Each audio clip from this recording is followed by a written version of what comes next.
Coucou tout le monde, j'espère que vous allez bien et bienvenue dans cette nouvelle vidéo qui va être assez différente de ce que je fais d'habitude et que j'ai beaucoup hésité à faire.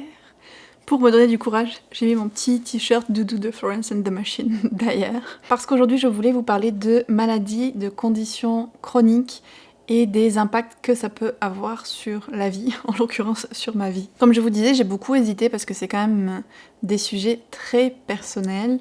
Ce qui m'a motivée à le faire, il y a plusieurs raisons en fait. La première, c'est parce que je sais que dans les vidéos, on voit une certaine image de la vie des gens, on choisit qu'est-ce qu'on vous montre, qu'est-ce qu'on vous partage. Et bien sûr, ce n'est pas tout. Et je me suis dit que ça, c'était des choses dont je parlais un petit peu, mais qui se voyaient quand même pas forcément. Et j'avais envie d'être transparente un petit peu avec vous à ce niveau-là, que vous connaissiez un petit peu plus la vraie vie, on va dire, que je vis. Parce que j'aime pas l'idée de donner une image qui n'est pas conforme à la réalité. Oui, j'aime faire des vidéos toutes cute et cosy et tout ça, mais ce que je montre, ça correspond quand même vraiment beaucoup à ce que je vis. Et j'aime pas l'idée de donner une fausse image de ma vie et de moi. Donc ça, c'était la première raison. La deuxième raison, c'est parce que je pense que c'est important de parler de maladies mentales, de parler de maladies spécifiquement féminines, dont on parle pas assez. Et je me suis dit que ça pourrait être intéressant aussi pour les personnes qui souffrent des mêmes choses, de savoir que vous n'êtes pas toute seule, qu'il y a d'autres personnes qui traversent ça. Ça peut avoir un côté assez réconfortant de se rendre compte qu'on n'est pas tout seul dans la souffrance ou quoi.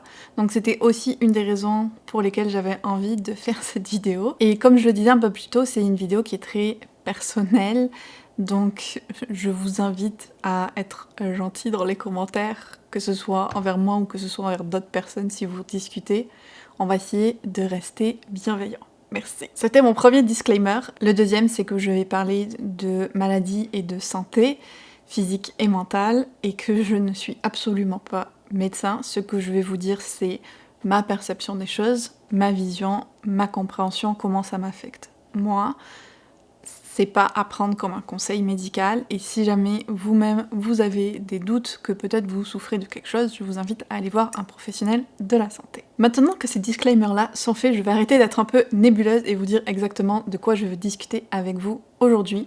Première chose, ce sera pas une surprise parce que c'est celui dont je parle le plus, c'est l'anxiété. J'ai un trouble anxieux généralisé qui est très handicapant dans la vie, donc je veux vous parler un petit peu plus de ça, comme je vous disais, normaliser le fait d'en parler même si ça reste difficile et que t'as vraiment l'impression de te mettre à nu et très vulnérable quand t'en parles. La deuxième chose, je sais plus si je l'ai déjà dit clairement ou pas. Peut-être c'était juste sur le Discord avec les Patreon, et je pense d'ailleurs que c'est d'en discuter avec les copains qui m'a donné un peu le courage de faire cette vidéo-là publiquement. C'est l'endométriose. Et la troisième chose qui est un peu un diagnostic plus récent, c'est le SIBO, que vous ne connaissez peut-être pas parce que c'est beaucoup moins connu que les deux autres, mais je vais vous en parler parce que ces trois conditions, je dis conditions parce que l'anxiété, j'ai pas envie d'utiliser le terme maladie, mais on va dire conditions pour être plus général. Trois conditions qui m'habitent, dont je souffre, et qui ont beaucoup d'impact sur ma vie, qui aussi s'entrecroisent beaucoup les trois. Très clairement, l'anxiété joue sur l'endométriose, sur le SIBO et vice-versa. Je vois les symptômes et comment je suis affectée comme un diagramme de Venn un petit peu où il y a des choses qui appartiennent à chacune des conditions et d'autres qui sont un mélange des trois. Donc je vais commencer par vous parler de mon anxiété, ou plutôt de mon trouble d'anxiété, parce que comme j'en discutais avec ma psy, l'anxiété c'est quelque chose de normal, c'est une émotion naturelle à avoir, comme on l'a vu dans le film Vice Versa 2, qui m'a vraiment beaucoup parlé d'ailleurs à ce niveau-là. Mon travail, c'est de la protéger de tous les dangers qu'elle ne voit pas venir. L'anxiété, c'est normal d'en avoir. C'est quelque chose qui est adaptatif, qui nous permet de survivre à plein de dangers, d'évaluer quand on est dans des situations dangereuses, quand il faut fuir, quand il faut se protéger, quand il vaut mieux pas traverser la rue les yeux fermés quand il y a des voitures qui passent. Tout ce genre de choses-là, l'anxiété, à la base, c'est une bonne chose, c'est pour nous permettre de vivre. Sauf que quand on souffre d'un trouble d'anxiété, Et il y a plusieurs sous-catégories. Ce système-là, il est un petit peu beaucoup déréglé. Dans mon cas, j'ai des problèmes avec mon anxiété depuis les premiers souvenirs que je peux avoir de ma vie. Je pense que j'avais moins de 5 ans quand j'avais déjà des douleurs à la poitrine, qui n'avaient pas de raison médicale. Des douleurs qui étaient parce que je me sentais juste overwhelmed par le monde. Et j'étais vraiment petite, comme je vous disais, j'avais même pas 5 ans. Ça, c'est un des premiers souvenirs de ressentir de l'anxiété que j'ai pu observer. Et là, je vais probablement m'échapper et dire anxiété au lieu de trouble d'anxiété dans cette vidéo. Mais souvenez-vous de ce que j'ai dit au début. Donc ça, c'est un des premiers souvenirs vraiment que j'ai d'avoir vécu une anxiété intense. Je me souviens aussi de l'école primaire. Je pense que j'avais 8 ou 9 ans. J'avais un maître, c'est comme ça qu'on les appelait, un maître, qui me faisait vraiment peur. Et tous les vendredis matins, on avait une autodictée. Écoutez, c'est des souvenirs très précis que j'ai là. Les personnes qui sont allées à l'école à la même époque de moi, peut-être que ça vous parlera plus. Mais tous les vendredis, on avait une autodictée. Et tous les vendredis matins, avant d'avoir école avec ce maître-là, je vomissais et je me sentais pas bien. Pourquoi ? À cause de mon anxiété qui était en mode surréaction. Quelques autres souvenirs que je peux vous partager, c'est un où j'étais allée faire un stage d'équitation. Parce que j'ai fait de l'équitation pendant presque une dizaine d'années. Et j'ai fait un stage, je devais avoir entre 10 et 12 ans, je pense, c'est un peu flou. On était partis une semaine, donc il y avait du camping et de l'équitation tous les jours. Donc c'était dans l'idée, c'était vraiment génial. Et quasiment tous les soirs, je vomissais. Pourquoi ? Parce que j'étais dans une situation inhabituelle et mon anxiété était encore une fois en mode surréaction. Dans le même style, j'avais un autre stage d'équitation. Je pense que j'étais un petit peu plus vieille là. Et je me sentais tellement pas bien, tellement stressée que j'ai dû abandonner au bout de 2 jours. J'ai dit à ma mère, je sais plus qu'est-ce que je lui ai dit parce qu'on n'en discutait pas clairement de l'anxiété quand j'étais jeune. Je pense que c'était moins présent dans la tête des parents ou des profs ou quoi, que c'était quelque chose qui pouvait arriver aux enfants. Mais je me souviens juste que j'étais plus capable de continuer et que j'avais arrêté ce stage-là. Donc ça, c'était des souvenirs plus d'enfance, début adolescence. Après tout le reste de ma vie, j'ai eu mon anxiété qui était beaucoup trop réactive. En fait, c'est comme si le système d'alarme qui est censé sonner que quand il y a vraiment un danger pour ta vie, ou tu sais, quand tu te dis « Ok, il faut que je révise mon cours d'avance, sinon je vais avoir une mauvaise note », genre la prévision d'un danger futur, ce système d'alarme-là, il est censé sonner que dans ces moments spécifiques. Moi, il est quasiment toujours allumé. Il est un petit peu trop sensible. Et donc, je me souviens beaucoup tout au long de ma scolarité qu'il y a eu de l'anxiété reliée à ça vraiment très intense. Que ce soit, comme je vous disais, des maux de ventre, des maux de poitrine, des vomissements, des problèmes digestifs, plein de choses comme ça. J'ai fait ma première crise d'anxiété, vraiment crise complète, comme je les appelle, où je suis persuadée que je suis en train de mourir. Genre vraiment, quand je sors de la crise d'anxiété, ça me paraît plus logique du tout d'avoir pensé ça, mais au moment où tu fais la crise, je suis sûre que je vais mourir. J'ai l'impression d'être prisonnière de mon corps, de plus pouvoir bouger. J'ai des palpitations, je transpire, j'ai de la nausée, je suis allongée par terre dans la salle de bain. Et tout ce que tu peux faire, c'est attendre que ça passe, que ton adrénaline redescende un petit peu, essayer de reprendre le contrôle de tes pensées, ce qui est vraiment pas facile. Et donc la première crise comme ça que j'ai faite, que je me souviens, que j'ai identifiée comme telle, je devais avoir 18 ans, donc c'était l'année du bac. Sur de il n'y a pas un petit rapport. Donc ça a un peu accompagné vraiment, voilà, toute ma vie. Dès qu'il y avait un changement à la routine, et même sans changement à la routine, tout ce qui concernait plus le scolaire ou les activités un petit peu différentes. Puis ensuite, je suis allée faire mes études à Lyon. Et là, j'ai l'impression que c'était un petit peu moins présent, qu'il y a eu une espèce d'accalmie. En tout cas, j'ai pas de souvenir particulier de cette période-là par rapport à mon anxiété. Et ensuite, je suis venue au Canada. Et alors là, plus ça allait, moins ça allait. Je pense que déjà le fait de venir toute seule au Canada, même si Johan m'a accompagnée quand je suis venue m'installer, après j'allais être toute seule. Je me souviens, c'était la première fois que je prenais un vol long courrier d'avion et on est arrivé ici et j'ai été malade. J'ai été en mode crise d'anxiété plus. Aussi, moi, l'anxiété, ça peut me provoquer des infections urinaires. Ma première infection urinaire, je l'ai eue juste avant de venir au Canada, tellement j'étais stressée. C'était super. Je me plains pas après par rapport à ça parce que je sais qu'il y a des femmes qui en ont vraiment beaucoup et c'est horrible. Moi, ça a été ma première à plus de 20 ans à cause du stress. Mais ça fait partie des choses que j'ai eues. Et donc, quand on est arrivé ici, j'étais très mal. Mon corps, il est vraiment en mode, il y a un danger à fuir. Alors qu'il n'y a pas de danger. Mais c'est comme ça que je le ressens et c'est comme ça que tous mes organes réagissent, comme ça que mon cerveau réagit. Et puis, je pense qu'il y a eu un gros événement déclencheur pour moi au niveau de l'anxiété, qui a été le décès de mon grand-père quand j'avais un peu plus de 25 ans. Je pense que le passage des 25 ans, puis le décès de mon grand-père, ça a été des gros déclencheurs pour moi, où là, mon anxiété, elle est venue s'arrimer à autre chose. J'ai commencé à développer vraiment beaucoup d'anxiété par rapport à tout ce qui est médical et par rapport à la peur de mourir. Ça m'habite quasiment tous les jours, dès que j'ai un petit peu mal quelque part, dès que je commence un peu trop à penser au fait de vivre et à la mort, tout de suite mon corps il est comme danger, ça va plus. Et je suis à fond dans les symptômes de l'anxiété qui s'expriment. Donc j'ai commencé à avoir une psy pour ça il y a plusieurs années. Et puis, ce qui se passe avec l'anxiété, et pourquoi moi je le considère, le trouble d'anxiété, comme une maladie chronique, c'est que c'est très handicapant au quotidien, ça se voit pas. Il y a des phases où ça va mieux, et il y a des phases où ça va beaucoup moins bien. Ma plus grosse période d'anxiété, j'en ai eu 2 depuis que je suis au Canada, vraiment très intense.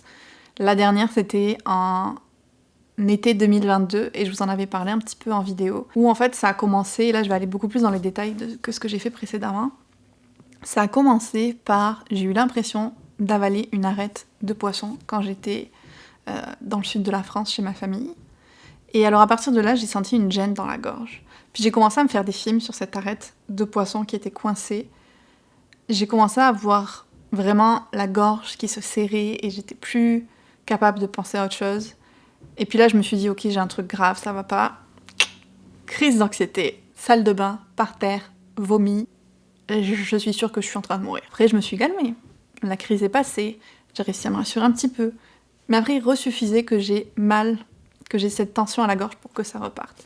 Et ça a duré plusieurs semaines où je faisais vraiment plusieurs crises complètes d'anxiété. Comme je vous disais, couchée dans la salle de bain par jour. Je tremblais de tout mon corps, genre j'avais le visage, les mains, tout qui tremblait. Je me suis mise à faire des acouphènes aussi, que j'ai découvert qui était un symptôme possible de quand on a de l'anxiété. Donc je me suis mise à faire plein d'acouphènes pendant des jours entiers. J'étais vraiment pas bien. À cette période-là, j'ai perdu, je pense, 7 kilos en 1 mois, parce que j'étais plus capable de manger, parce que ça aussi, dès que j'ai vraiment le sentiment qui me prend de l'anxiété, ça se bloque, je suis plus capable d'avaler un morceau, puis si je mangeais, je vomissais après. Donc, vous en doutez, ça a été une période vraiment atroce pour moi, où j'avais l'impression que j'étais en train de mourir tous les jours, où le reste du temps, j'étais pas bien, j'étais pas capable de faire grand-chose, alors que c'était l'été et que j'étais censée passer un super bon moment avec ma famille.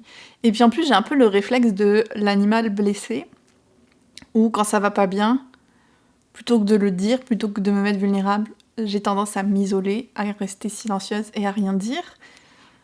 C'est pas forcément un réflexe qui est aidant, et c'est quelque chose sur lequel je travaille, mais le fait est que c'est comme ça que je le vivais à ce moment-là. J'ai fini par aller voir plusieurs médecins avec ma mère. C'est sûr qu'elle voyait que ça n'allait pas. Et il m'a prescrit des anxiolytiques pour essayer de diminuer un petit peu l'état d'alerte permanent dans lequel j'étais. Et alors là, quand même, je suis un peu choquée, parce que j'en avais déjà eu par le passé, mais ma médecin ici, elle avait été comme super prudente, elle m'en avait donné pas beaucoup, parce que c'est des médicaments qui peuvent provoquer une dépendance. Puis à chaque fois que je la revoyais, elle me demandait est-ce que t'en as pris, est-ce qu'il t'en reste, tu sais, pour vraiment vérifier que j'en prenais pas trop, ni rien. Et alors lui, en France, il m'en a donné, mais genre comme ça. Écoutez, on est en 2025, il m'en reste encore de ce qu'il m'en a donné. Genre, j'étais très choquée. Alors c'est sûr que j'en ai pris pendant cette période-là parce que j'étais vraiment plus capable de fonctionner.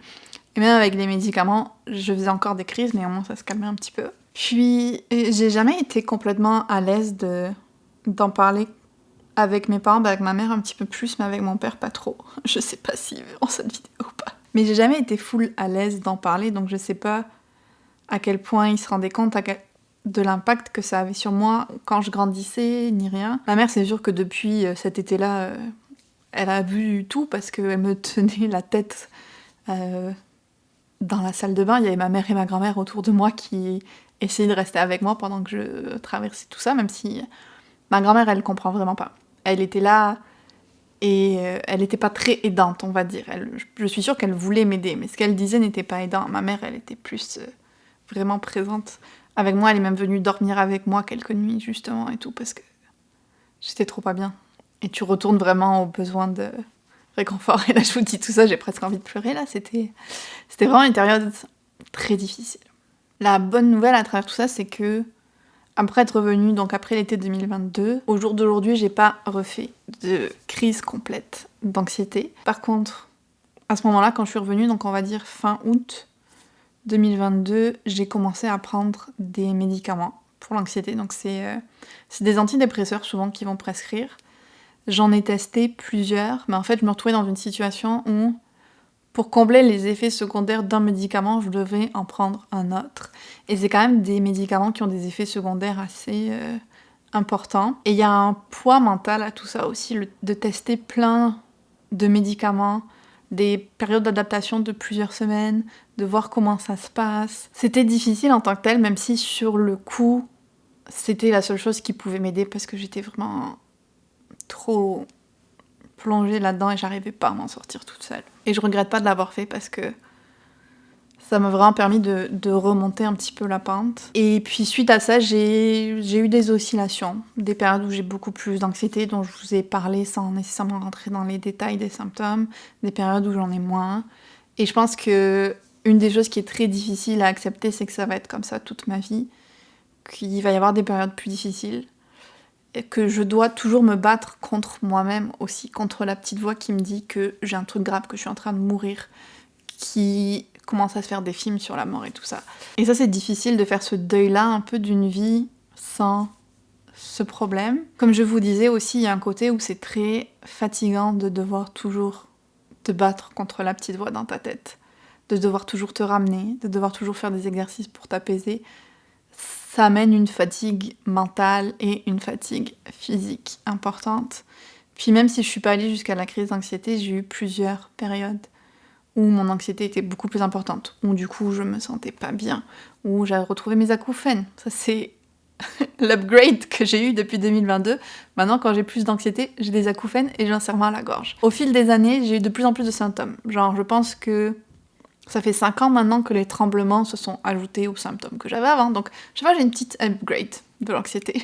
C'est ma carte de fidélité. J'ai beaucoup de points. Donc je dois vivre aussi avec ces nouveaux symptômes qui s'ajoutent. Je dois le cacher dans le sens que, tu sais, au travail, tu veux pas forcément que tout le monde sache ce que tu vis à ce point-là. Les amis que j'ai, j'en parle quand même assez ouvertement et ça, je suis très reconnaissante d'avoir des amis qui comprennent quand même pas mal ça et qui, parfois, pour eux-mêmes en vivent aussi. Yoann aussi, il fait de son mieux, mais c'est du sûr que, et ça c'est quelque chose qui va revenir dans la vidéo, moi j'ai toujours peur qu'à un moment il en ait marre, qu'il trouve que je suis trop lourde à être avec tous mes symptômes et mes maladies et tout ça, et que à un moment ça lui pèse trop et qu'il décide que ça suffit. Ça c'est une peur aussi que j'ai vraiment. Cette peur d'être un poids pour les autres et d'être pénible et de saouler les gens et tout, parce que au niveau des impacts quotidiens que ça a, l'anxiété, c'est que des fois, je vais être incapable de prendre des décisions. Je vais me retrouver complètement paralysée, même devant des décisions hyper basiques sur qu'est-ce que je veux faire. Je vais avoir trop d'anxiété par rapport à l'idée de faire certaines activités. Je vais être très facilement stressée par n'importe quel changement. Et quand je vous dis tout ça, c'est encore une fois pas des choses qui se voient nécessairement de l'extérieur, c'est que tout se vit à l'intérieur dans le spiraling mental que je vais faire, les scénarios que je m'imagine, les pensées envahissantes. Ça, c'est un des trucs les pires, parce que tu peux être en train de faire complètement autre chose. Puis tout d'un coup, ton cerveau va être comme j'ai un petit peu mal là, est-ce que je suis pas en train de faire une crise cardiaque? Ça, c'est une de mes peurs, la crise cardiaque, vraiment. Et ça arrive hyper facilement que cette pensée soit là. Donc hop, tu te ramènes, mais ça reste que elle a été là et t'as dû te battre pour la repousser. C'est beaucoup de problèmes de sommeil. Je vais me réveiller au milieu de la nuit et puis pas possible de me rendormir parce que je commence à partir dans la tête. C'est beaucoup de douleurs physiques à la poitrine, au ventre, à la gorge, comme je vous disais. C'est tous les détraquements niveau vomissement, niveau l'autre partie du système digestif, l'autre système d'évacuation. Voilà, tout ça, ça vient être impacté. Et quand je vous dis, c'est vraiment quasiment tous les jours qu'à un niveau plus ou moins élevé, ça va apparaître dans ma journée. Une journée où vraiment mon système d'alerte ne s'active pas, c'est extrêmement, extrêmement rare. Donc c'est sûr que t'apprends à vivre avec, t'apprends à te ramener, mais ça reste difficile. Juste de vivre avec ça au quotidien, puis c'est encore plus difficile quand t'es dans une période de crise. Donc vous voyez, quand je vous parle de problèmes invisibles et qui se voient pas, ça c'est un exemple parce que ça se voit pas à ma face que j'ai de l'anxiété. Puis je pense que j'essaye d'être une personne qui est assez enjouée dans les vidéos et c'est quelque chose que je veux. J'ai pas envie que ce soit lourd ni rien ou que ça vienne prendre une trop grande place, mais voilà, j'avais envie de vous partager un petit peu ce derrière les écrans. Qu'est-ce qui se passe à ce niveau-là? Mais ça, c'était la partie 1 sur l'anxiété, qui est quand même ce qui, je trouve, me pèse le plus, vraiment. Mais il y a aussi l'endométriose.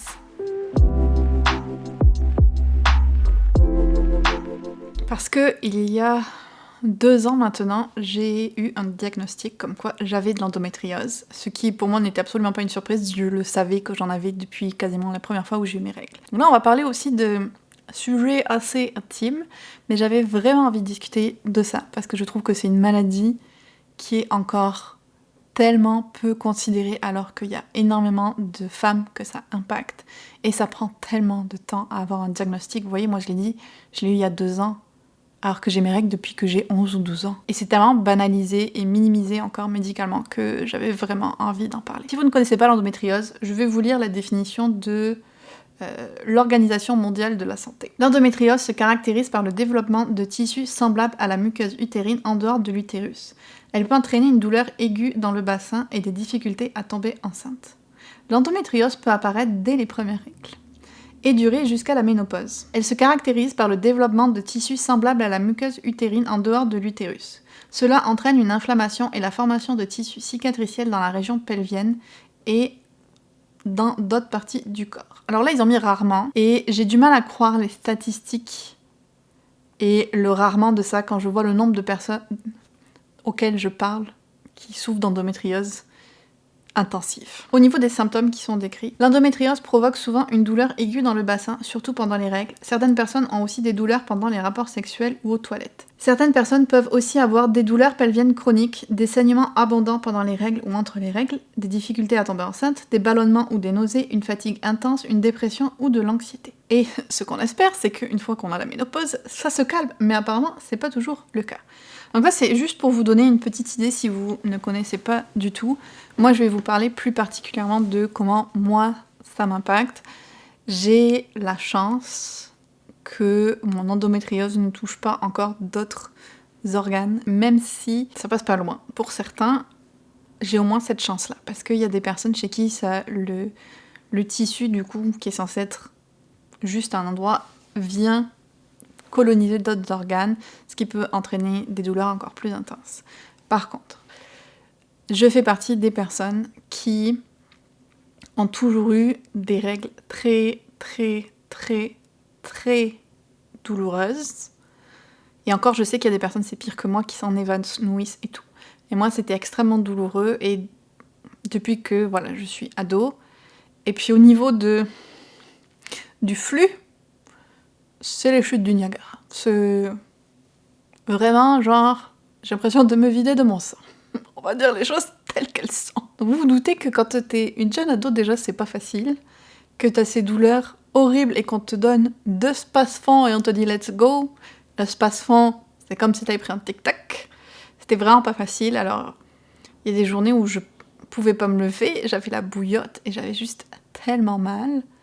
Et les douleurs ont continué à empirer en vieillissant. J'ai testé plusieurs pilules pour essayer de diminuer les effets et en effet au niveau de la douleur et de la quantité de fluide, ça arrangeait beaucoup les choses, mais j'avais beaucoup d'effets secondaires avec les pilules.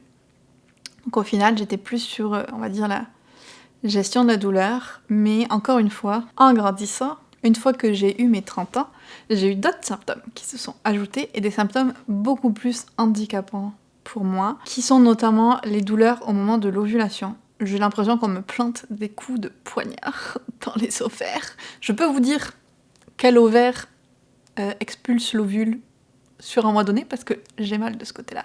Et le côté droit en particulier, ça fait très mal. En automne, j'ai passé presque un mois le dos bloqué parce que en fait, la douleur irradie dans mon dos et c'est l'autre symptôme que j'ai eu et qui m'a vraiment fait vouloir prendre d'autres mesures, on va dire. C'est le mal de dos qui était très très présent et qui l'est encore beaucoup parce qu'en fait, la façon dont j'ai mon endométriose, ça vient déformer un peu l'utérus et tirer sur le dos. Et donc j'ai mal en bas du dos, vraiment à des endroits très précis, puis bon, ça irradie toujours un petit peu ce type de douleur-là. Des fois, ça me descend jusque dans la cuisse et tout. Et là, le mal devenait vraiment, genre, la moitié du mois, j'avais mal. Quasiment à chaque fois que j'allais me coucher. Pendant la nuit, ça me réveille, la douleur. Et donc là, je me suis dit, ok, il faut que je fasse quelque chose. Donc ça a pris du temps, ça a pris plus d'1 an, mais j'ai pu voir une gynécologue qui est un petit peu spécialisée là-dedans. Encore une fois, je suis repartie sur une session d'essai de pilules, et encore une fois, j'avais vraiment beaucoup trop d'effets secondaires. Ça aussi, c'est vraiment chiant de tester des trucs, d'imposer des hormones à ton corps et tout. C'est lourd. C'est vraiment lourd. Et j'ai eu récemment, il y a quelques mois, mon appareil que vous avez peut-être déjà vu dans des vlogs, qui est un TENS, qui est un appareil qui envoie des espèces d'impulsions électriques qui va un peu tromper ton cerveau au niveau du signal de la douleur. Donc ça m'a vraiment beaucoup aidé à gérer la douleur pendant les règles, quand j'avais vraiment toutes mes crampes de l'utérus. Et j'ai toujours aussi mal, mais quand je mets l'appareil, je ressens moins la douleur. C'est plus supportable, ce qui me permet de prendre moins d'anti-inflammatoires forts que je prenais. Ça aussi, ça te bousille un petit peu le système digestif. Donc j'ai pu diminuer un peu ma quantité de médicaments, mais ça reste que c'est très handicapant d'avoir ces douleurs à l'ovulation, et puis mon dos surtout, vraiment le dos. J'avais me retrouvais le dos bloqué plusieurs fois par année. Toutes les fois où je pense que c'est mon ovaire droit qui était en travail, j'avais très mal, et des fois, voilà, le dos bloqué, ça a duré plusieurs semaines, je devais aller à l'ostéo, j'ai commencé à faire plein de séances chez le physio. Ça a un coût en argent et en temps. Ça fait plus d'1 an que je vais régulièrement à l'ostéo, et le physio aussi, j'en ai fait régulièrement pendant un bon moment, même si là, en ce moment, j'ai arrêté un petit peu. Donc ça aussi, c'est des choses qu'il faut arranger dans ton horaire, qui sont demandantes. La douleur en elle-même, le fait d'avoir mal tout le temps comme ça, c'est fatigant, ça pèse. Et donc j'ai décidé, en fait, à partir du mois de février, de me faire placer un stérilet hormonal. Ça me fait chier, mais genre 3 milliards de prendre des hormones. J'aime pas du tout ça. Mais là, on en était à un point où je voyais pas d'autre solution parce que j'en avais marre d'avoir autant mal super souvent, parce que tu dis « Oh, ok, t'as mal pendant les règles », mais le reste du mois était pas tranquille parce que mon ovulation, je commençais à avoir mal 3-4 jours avant, puis j'avais mal presque des fois jusqu'à ce que les règles commencent. Donc au final, j'avais 4 jours dans le mois où j'avais pas mal.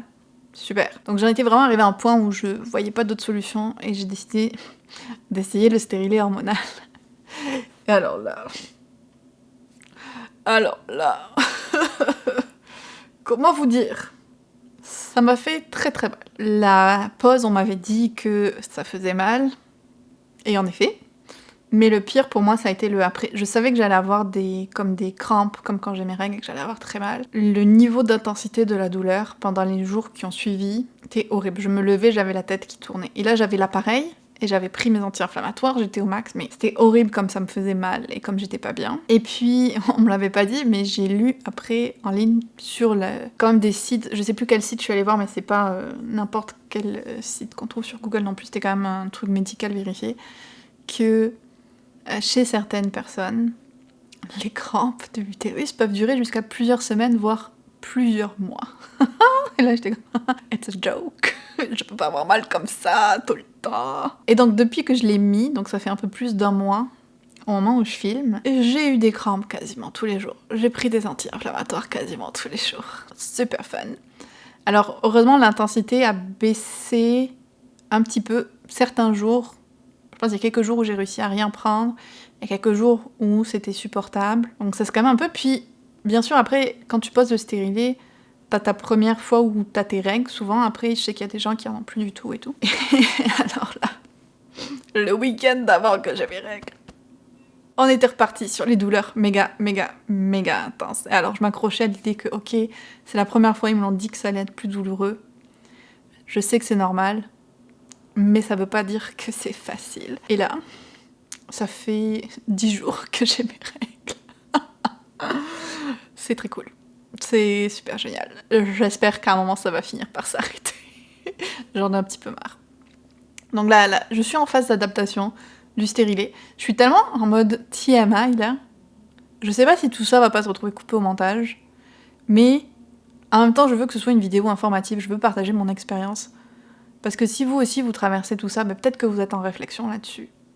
Donc, je vais peut-être oser dire tout ça publiquement sur Internet. Je ne suis pas encore sûre. Mais c'est là qu'on en est. Et une chose que je voulais ajouter par rapport au stérilet, c'est que du coup d'avoir toutes ces douleurs et d'avoir peur de certains effets secondaires graves qu'on peut avoir, comme des thromboses ou des trucs comme ça avec de la contraception hormonale, vous vous en doutez, qui c'est qui a pointé son nez? Mon anxiété! Alors là, le mois de février, j'étais assez anxieuse tout le temps. Je suis passée très proche, je pense le plus proche que j'ai été depuis 2022 de faire une crise d'anxiété. J'étais vraiment pas bien. J'ai dû même recommencer à prendre un petit peu des médicaments parce que c'était juste trop. Ça faisait des semaines que j'essayais d'éviter de trop monter, de pas faire de crise, d'essayer de m'apaiser. J'étais juste plus capable, j'étais juste épuisée, j'étais comme j'ai besoin d'un break. Et je dis pas que c'est une chose à faire du tout. J'en ai discuté avec ma psy aussi par la suite. Et je dis pas que c'est une bonne chose à faire, je dis pas que je recommande ça. Et j'étais juste plus capable à ce moment-là, je voyais pas d'autre option. Puis ça a été juste sur une courte période de temps, le temps de me recalmer et me donner un break et que je puisse reprendre un petit peu des forces à ce niveau-là. Tout ça pour dire que le mois de février a été particulièrement du coup fatigant et que, encore une fois, l'endométriose, c'est quelque chose que je sais que j'aurai toute ma vie, ou jusqu'à la ménopause si j'ai de la chance, que les impacts peuvent varier dans le temps. Vous voyez, ça s'est aggravé pour moi avec les années. Je sais que si jamais je voulais tomber enceinte un jour, pour l'instant, c'est pas du tout quelque chose que je veux. A priori, là, je suis dans une position où je veux pas avoir d'enfant de ma vie. Mais imaginons, raison X ou Y, un jour je change d'avis, je sais que ça peut être plus compliqué. Mais ça, vraiment, pour moi, c'est pas le plus important. Pour moi, le plus important, c'est les douleurs et à quel point ça m'impactait pendant les règles et en dehors des règles, que ce soit les crampes de l'utérus ou les douleurs de dos. Ça en était vraiment venu à un point très handicapant. Et j'espère que le stérilet va aider, parce que c'est pour ça que je passe à travers tout ça, pour espérer après que mes douleurs diminuent fortement. Donc, croisez les doigts pour moi. Et encore une fois, je sais que je suis loin d'être la pire en termes de symptômes d'endométriose, que j'ai des amis qui en souffrent à un niveau beaucoup plus élevé. Et c'est vraiment une des maladies pour lesquelles je trouve qu'on n'en parle pas assez, et qu'on parle pas assez de à quel point ça impacte les gens qui en souffrent, à quel point c'est handicapant, c'est douloureux, c'est chronique, et qu'on te demande malgré tout ça d'avoir une vie normale pour la société, genre d'aller travailler tous les jours et tout ça, et je trouve que ça prend tellement pas en compte à quel point tu peux être affecté et incapacité. Donc c'est pour ça que je voulais en parler, pour essayer de spread the word, je retrouve plus comment on dit en français, mais d'informer sur l'existence et sur les impacts que ça peut avoir. Et si vous vous souvenez, il y a une partie des symptômes que j'ai dit qui étaient des symptômes digestifs, ce qui nous amène à la troisième chose de cette vidéo. J'espère que vous avez pris de quoi boire parce qu'elle est très longue. C'est le SIBO. Qui est peut-être le truc le moins connu que j'ai, et donc là encore une fois je vais aller lire une définition officielle. On va y aller avec Wikipédia pour ça là. La colonisation bactérienne chronique de l'intestin grêle, aussi appelée SIBO, consiste à une prolifération excessive et pathologique de bactéries au niveau de l'intestin grêle. Donc, vous le savez, on a des bactéries dans tout le corps en fait, à l'intérieur de tout notre système digestif, sur la peau, on est couvert de bactéries, c'est normal qu'elles soient là. Le SIBO, c'est qu'il y a des bactéries qui sont pas censées être dans l'intestin grêle, qui s'y retrouvent. Et là encore une fois, c'est une maladie dont on parle pas beaucoup, et ça m'a pris très longtemps à pouvoir identifier la cause ou une des causes possibles de mes problèmes. Et là, je vais remonter dans le temps un petit peu pour vous expliquer encore une fois l'historique de tout ça. Je pense que ça a commencé en janvier 2021. Je me suis mise à avoir des grosses brûlures d'estomac, à avoir beaucoup de ballonnements, à pas être bien. J'étais plus capable de manger parce que dès que je mangeais, je sentais un poids sur l'estomac, j'étais pas bien.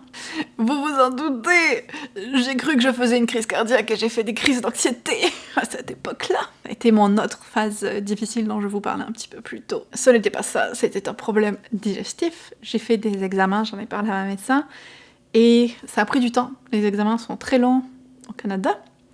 Donc entre-temps, elle m'avait donné des médicaments pour calmer les symptômes, mais qui sont peut-être une des raisons pour lesquelles j'ai le SIBO aujourd'hui. En partie, en tout cas. Bref, on m'a trouvé une bactérie dans l'estomac qui s'appelle H. pylori. C'est quand même assez commun de l'avoir. Il y a plein de gens qui vivent avec et qui n'ont pas de symptômes. Le fait est que du coup, là, on m'a fait prendre des antibiotiques. J'ai pas fait de test pour savoir si j'avais encore ou pas, parce que ma médecin m'a dit que c'était pas la peine. Et puis en effet, mes symptômes de l'estomac se sont quand même beaucoup calmés. Mais par contre, suite à ça, ça a été le gros bordel dans tout mon système digestif. J'ai des ballonnements, genre j'ai l'impression des fois que tu me mettrais une paille là, sur le ventre et ça ferait pshhh, tout l'air qui sort. J'ai des crises de douleur, vraiment. Je peux pas vous dire qu'est-ce que c'est qui me fait mal parce que j'ai mal de là à là, tout le long. Je ne saurais même pas dire quel type de douleur c'est. Je peux juste vous dire que j'ai très mal. J'ai des problèmes d'évacuation. J'ai des aliments que ça m'a pris beaucoup de temps à identifier, qui me font faire des espèces de crises de coliques. Encore une fois, j'ai l'impression que je vais mourir quand je les ai tellement j'ai mal. Je transpire. J'attends que ça passe en étant couchée dans la salle de bain. On se retrouve. C'est pas des crises d'anxiété, mais la salle de bain est un thème commun de tout ça. Et je suis obligée d'attendre que les crampes et que les douleurs méga intenses passent. Et des fois, ça prend beaucoup de temps. Alors avec le temps, j'ai réussi à identifier certains aliments qui me donnent ça. Donc la fréquence a diminué. Mais ça reste que c'est toujours présent. Donc maintenant, je ne peux plus manger de produits laitiers, en particulier de vache, plus de lactose. Des fois les trucs sans lactose ça passe, et des fois les trucs sans lactose ça passe pas. Donc je pense que c'est pas tout équivalent. Je ne peux absolument plus manger, et c'est ça qui me fait les pires crises, de l'ail ou des oignons. Et ça complique énormément la vie, parce que dès qu'on part en voyage, qu'on veut se prendre un sandwich ou quoi, tu regardes la liste des ingrédients, t'es sûr qu'il y a de l'ail dans une sauce. Dès que je vais au restaurant et que je dis que je peux pas manger d'ail ou d'oignon, des fois il reste plus grand chose que je peux manger, parce qu'encore une fois c'est un des ingrédients qu'on retrouve énormément dans les sauces ou dans les assaisonnements, dans plein de cuisines différentes du monde. Le seul truc qui me sauve, c'était les sushis, je peux en manger, heureusement. Mais c'est venu vraiment compliquer ma vie, puis le temps que je trouve que c'était ça, j'ai eu vraiment beaucoup de grosses crises. Puis après ça, je suis plus capable de manger quoi que ce soit pendant plusieurs jours. Je me contente genre de pâtes avec un peu de sel et un peu d'huile d'olive ou un truc comme ça. Et là aussi, j'ai fait plusieurs examens. On a cherché qu'est-ce que c'était avec ma médecin. Donc a priori, c'était comme pas une intolérance au gluten. J'ai fait le FODMAP, qui est un régime alimentaire qui est censé aider quand tu as des troubles qui rentrent sous le terme un peu umbrella term, parapluie. C'est quoi l'équivalent en français? Je sais pas. Mais d'avoir des intestins ou un côlon irritable, ce qui veut dire beaucoup de choses et pas grand chose à la fois. Au bout plus d'un an et demi, j'ai pu voir un gastro-entérologue qui m'a fait faire d'autres examens. Et finalement, après des mois et des problèmes pour obtenir mes résultats à l'hôpital aussi, j'ai eu ce diagnostic que j'avais le SIBO, donc cette surinfection bactérienne dans l'intestin. Le médecin, le gastro, m'a dit le seul traitement c'est des antibiotiques et puis il y a une chance sur 5 que ça marche. Ça n'a pas marché. Ça n'a pas passé. Et donc je dois aussi faire mon deuil d'une vie où je peux retrouver une alimentation normale et je dois apprendre juste à vivre avec ça sans pouvoir nécessairement m'en débarrasser. Je sais que tu peux faire des adaptations alimentaires et c'est un petit peu dans ça que je suis en ce moment. Je vais commencer à avoir une nutritionniste pour ça. Et là on retrouve encore une fois le coût en temps de tous les rendez-vous médicaux, le coût en argent, parce que les spécialistes, c'est pas tout remboursé. Encore on a la chance d'avoir une assurance privée qui rembourse une partie. On retrouve le côté invisible et le côté chronique parce que les ballonnements à différentes intensités, j'ai des périodes où je les ai tous les jours, tous les soirs, toutes les nuits. Je me réveille avec ça, ça me réveille pendant la nuit, je suis pas bien. Les douleurs, comme je vous dis, je fais très attention à ce que je mange, mais des fois je vais faire des crises quand même de douleurs. En particulier, et c'est là que je vous dis que ça s'entrecoupe, quand je suis autour de mes règles ou de mon ovulation, ce qui veut dire à peu près la moitié du temps. J'ai aussi, toujours la peur d'aller quelque part, de dire que je peux pas manger de l'ail, mais que les gens fassent pas attention, ou pensent pas qu'il y en ait, et alors qu'en fait il y en a, et du coup, à être super malade le lendemain. J'ai peur que ça m'empêche d'aller au travail, des fois, certains jours. C'est devenu très compliqué de sortir avec des amis, de faire des repas chez des amis, en leur disant toutes mes restrictions alimentaires, donc ça a un poids un petit peu social aussi. Et à chaque fois qu'on part en vacances, je sais que ça va être un stress. La nourriture, le fait de manger, c'est devenu quasiment une inquiétude quotidienne. Parce que c'est ça, à chaque fois je me dis, est-ce que ce que je vais manger va me faire mal? Parce que des fois j'ai mal alors que je fais attention et je comprends pas pourquoi. Est-ce que ce que je vais manger va me faire mal? Est-ce que on va aller au resto? Est-ce que je vais trouver un truc que je peux manger? Plein de questions comme ça qui tournent constamment dans ma tête. En plus de devoir vivre avec les symptômes physiques, ou encore une fois je parle de maladies chroniques parce que c'est tout le temps là. Ça reste un poids de penser que je vais avoir mal tout le temps, quasiment tous les jours, à différents niveaux. Ça, des fois ça me déprime profondément. Quand je suis dans une période de crise et que je vois pas le bout, passe des choses pas très chouettes dans ma tête. Donc il y a tout cet aspect-là un peu psychologique qui vient avec le fait d'avoir une condition chronique, où tu dois accepter que tu vas vivre avec la douleur toute ta vie et que tu sais que tu vas avoir d'autres périodes de crise. Donc tout ça qui m'habite aussi constamment, en plus de l'anxiété médicale que j'avais déjà, en plus de l'endométriose. D'où le fait que j'utilisais l'image du diagramme de Venn. Et encore une fois, ça se voit pas quand on me voit. Je sais qu'en plus il y a plein de personnes qui ont des maladies chroniques qui touchent au système digestif, qui sont du coup minces, parce que justement ça vient beaucoup impacter ta façon de manger. Ce n'est pas mon cas. Donc quand tu dis aux gens en plus que t'as tous ces problèmes pour manger, que tu peux passer des périodes où t'arrives pas du tout à manger, où t'es très limité dans ce que tu peux manger, où t'as des grosses crises, et que d'un autre côté tu ressembles à quelqu'un comme moi, ça peut paraître un petit peu bizarre. Tu peux te dire, est-ce que c'est vraiment ce qu'elle dit? Est-ce que c'est vraiment aussi grave que ce qu'elle dit? Parce que, elle a pas l'air de manquer de manger. Mais le fait est que, oui, c'est extrêmement compliqué et que c'est, encore une fois, un poids dans le quotidien de vivre avec ça et que ça provoque pas mal de conséquences physiques. Puis le problème, une fois que tu es dans ce type de cycle-là, c'est que ton corps devient de plus en plus alerte à n'importe quel signal de douleur ou de désagrément. Il va vraiment s'activer beaucoup plus vite sur la détection de la douleur et puis du coup, c'est un peu comme un cercle vicieux, parce que plus tu détectes la douleur, plus tu focalises dessus, plus tu es envahi par l'idée que t'as mal. Du coup, ton corps, il va un peu comme être en mode où ta tête, c'est désagréable, c'est dangereux, il y a quelque chose qui va pas, donc il va être encore plus réactif à chaque fois. Et ça, c'est un cercle aussi que j'essaye plus psychologiquement du coup de détruire en travaillant sur quoi je concentre mon attention et tout ça. Vous en doutez que vu qu'on parle de douleur physique, comme je vous ai dit que mon anxiété est reliée à tout ce qui est médical, il y a aussi ça qui s'entremêle. Et donc une fois qu'on mélange tout ça ensemble, on a vraiment un mélange incroyablement merveilleux avec lequel je vis. Je suis enfin arrivée, je crois, au bout de cette vidéo.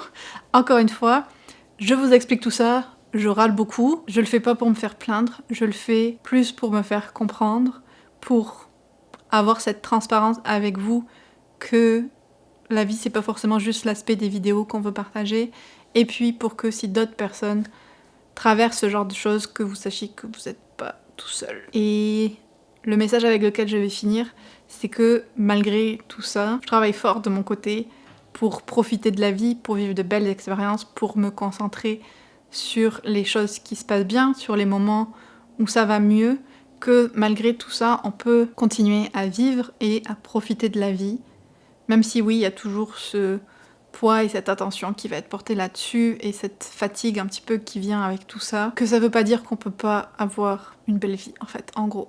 Et je le dis aussi pour moi, parce que des fois, je le pense plus, ça. Des fois, je suis comme, j'en ai trop marre, je veux juste que ça s'arrête, et j'en peux plus de vivre comme ça.